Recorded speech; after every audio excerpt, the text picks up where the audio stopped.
Les tableaux qui parlent, une série de podcasts par Francis Rousseau. Henri Frédéric Chopin, ou Chopin si on veut, mais enfin bon, Chopin, c'est un musicien. 1804-1880, le divorce de l'impératrice Joséphine. Huile sur toile, 1848, The Wallace Collection, London. Il existe des raisons très différentes expliquant la séparation de Joséphine et de Napoléon Bonaparte, deux grands amoureux romantiques qui défièrent les chroniques de leur époque et les alimentèrent constamment avec un sens aigu de ce qu'on appellerait aujourd'hui le buzz. Que la force soit avec vous. Certes, Joséphine ne pouvait pas donner de descendance à Napoléon et c'est ce qui justifia leur séparation. Mais était-ce parce qu'elle était trop vieille et ménopausée, comme on n'hésita pas à le répandre partout dans l'Europe de l'époque, ou parce qu'elle était devenue stérile à la suite de l'absence de soins médicaux lors de la fausse couche d'un impérial bébé dont très peu de gens connaissent encore aujourd'hui l'existence. Remontons le fil de cette histoire. Dès les premiers temps de leur relation, Napoléon se montre particulièrement passionné. Jaloux et possessif, il harcèle Joséphine littéralement de mots doux, de billets et de courriers, quasiment un par heure. Il la rebaptise Joséphine, son premier prénom de Marie-Joseph ne lui plaisant pas car il lui rappelle le nom d'un de ses frères, Joseph, et il trouve aussi que son deuxième prénom, celui de Rose, faisait un peu muscadine dévergondée, en d'autres termes, pute. Vite montre-les-moi. C'est tout simple et ça nous ira, je crois. C'est coquet. C'est coquin. Ah, qu'est-ce que j'ai faim. Oui, on y va, mais patiente une minute. Tu n'as pas peur qu'on fasse un peu pute? Tiens, c'est drôle, mais je n'avais pas pensé à ça. Donc, alors qu'il vient tout juste d'être promu général dans la soirée du 9 mars 1796, Napoléon épouse civilement Marie-Joseph Rose Taché de la Pagerie, divorcée et veuve du général de Beauharnais, en l'hôtel de Mondragon, siège de la 2e municipalité de Paris.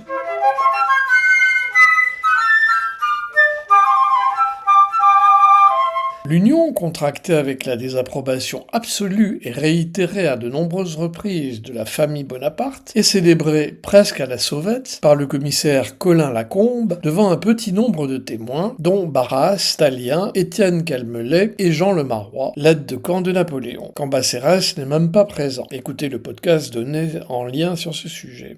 À cette occasion, les deux époux falsifient leur état civil. Joséphine se rajeunit de 4 ans et Napoléon se vieillit d'1 année, ce qui ramène à 1 an seulement leur différence d'âge. Joséphine reçoit en cadeau de noces une bague en émail noir portant la légende « Au destin ». Merveilleux. La précipitation du mariage étonne, mais elle a 2 raisons. La première, c'est le départ imminent de Bonaparte pour le front, fraîchement nommé général en chef de l'armée d'Italie. La seconde est surtout due à une possible grossesse de la générale, qui aurait poussé les deux amoureux à régulariser leur situation, puisque selon l'expression populaire, ils auraient mis la charrue avant les bœufs. Ce qui n'était guère étonnant de la part d'un fougueux militaire et d'une pulpeuse tourterelle. Nous y voilà donc.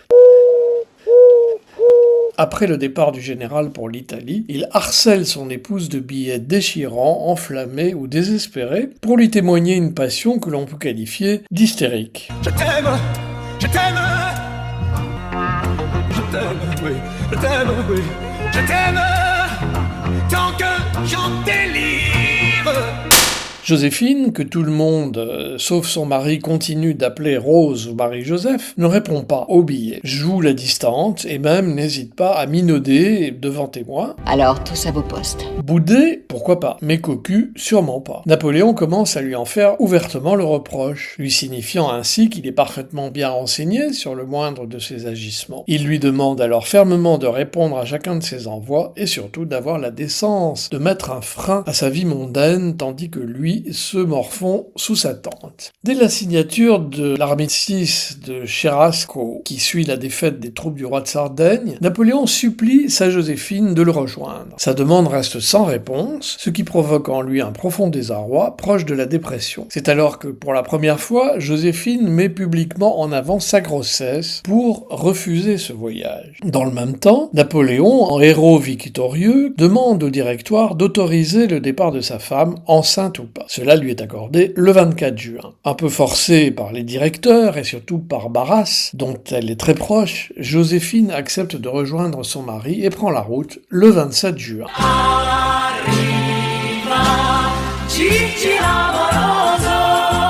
C'est à son frère Joseph que Napoléon confie l'intendance de ce voyage périlleux. Une suite conséquente les accompagne, notamment le jeune officier Hippolyte Charles, réputé avoir été un des amants de Joséphine, et qui fait redoubler Joseph Bonaparte de paranoïa, jusqu'à voyager dans la même voiture que sa belle-sœur, et jusqu'à surveiller le moindre de ses faits et gestes, l'accompagnant même aux toilettes, selon les dires. Que la force soit avec vous. Tout au long de ce trajet, sous haute surveillance, c'est le moins qu'on puisse dire, les honneurs que l'on témoigne à Joséphine et les réceptions qui rythment ses journées montrent toute l'importance qu'elle a acquise sur le plan politique en tant qu'épouse du général victorieux. À Turin, capitale du royaume de Sardaigne, elle est reçue à dîner en grande pompe par le couple royal. Pour autant, ce voyage est pour elle des plus éprouvants. Dans sa correspondance quasi quotidienne avec Madame Tallien, elle évoque une douleur de côté continue et une fièvre qui ne la quitte pas. Les douleurs ressenties dues à une salpingite, consécutive à une infection urinaire banale, entraîne l'accouchement prématuré en voiture d'un enfant mort-né. L'absence de soins portés à Joséphine sur les ordres de Joseph Bonaparte sera la cause de la stérilité future et irréversible. D'ailleurs, elle faillit en mourir.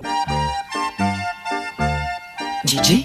Mais tu pleures, Gigi. Certains historiens soupçonnent Joseph Napoléon Bonaparte de s'être juré soit de faire mourir sa belle-sœur pendant le voyage, soit de la rendre stérile pour qu'elle ne puisse jamais donner de descendance au Bonaparte dont elle était honnie. Ce en quoi il réussit. Que la force soit avec toi. Le convoi tragique atteignit finalement Milan le 9 juillet, mais ce n'est que 4 jours plus tard que Napoléon rejoignit sa femme épuisée et pour ne rester finalement que 2 jours à ses côtés. Les propagandistes bonapartistes ont vite prétendu que ce récit était faux et que Joséphine n'avait jamais été enceinte. Elle avait inventé cette grossesse de toutes pièces pour ne pas rejoindre Napoléon en Italie, trop occupée qu'elle était à Paris par un de ses amants du moment. Mais en réalité, elle était bien enceinte. À ce qui n'avait été d'abord qu'une rumeur, la mère de Napoléon, Laetitia Ramolino, réagit de façon très ferme et en donnant le ton.